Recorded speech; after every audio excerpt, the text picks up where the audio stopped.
In this lesson, let's take a minute to talk about why CocoaPods is useful and discuss some alternatives to CocoaPods. CocoaPods is something called a package dependency manager. Now, what is a package dependency manager anyways? Well, it's kind of like the manager in a factory.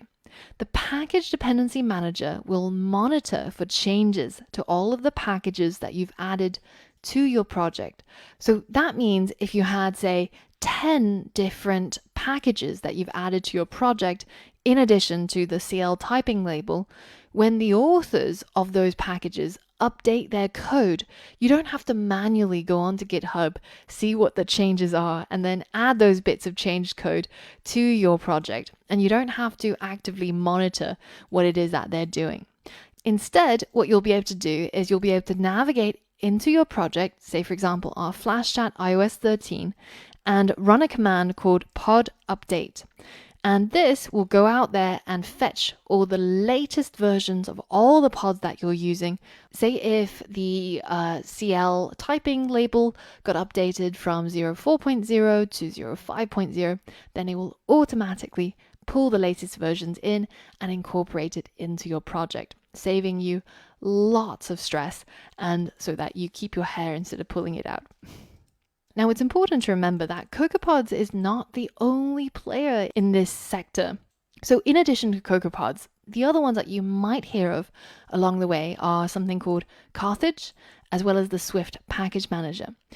In terms of Carthage, I find the installation and updating of dependencies super painful.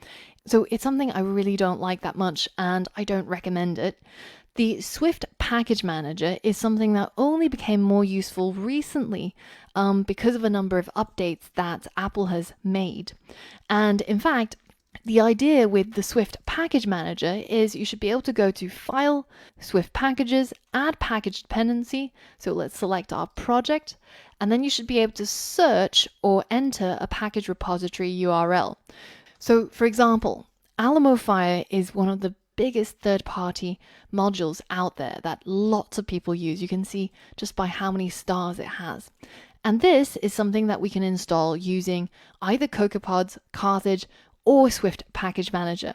And all you would have to do is to select this URL, copy and paste it in here, and then hit next, and it will go ahead and install it for you.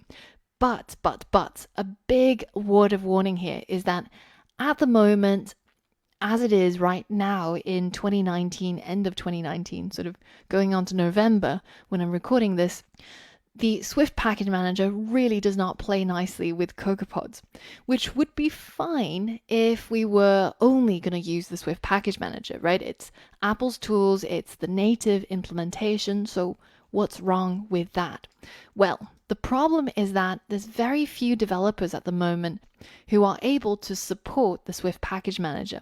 And the way that you can tell is when you go onto a GitHub repository for one of these third-party Swift libraries, if you take a look at this list of files, if you see something called something.podspec, it means it probably supports CocoaPods. And if you see package.swift, then it means it supports the Swift Package Manager, or the SPD. But notice how things like the one that we used just now, CL typing label, well, that doesn't have that file, right? So it doesn't support it. And even Firebase, which we're going to be using heavily, and it's something that's developed by Google, has a lot of manpower behind it, you'll notice actually doesn't support Swift Package Manager either. This might change in the coming days when SPD or Swift Package Manager becomes more popular, but effectively when I make a decision to see which particular package manager I use, it all really depends on developer love, right?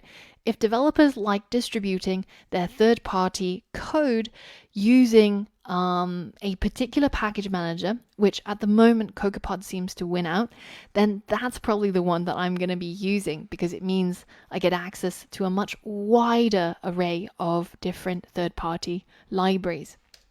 So my recommendation at the moment is to stick with CocoaPods, and if this changes, I'll be sure to let you guys know through an educational announcement. So now that we've installed CocoaPods and we've learned all about how to use it, let's go ahead and put it into practice by adding Firebase to our project. So for all of that and more, I'll see you on the next lesson.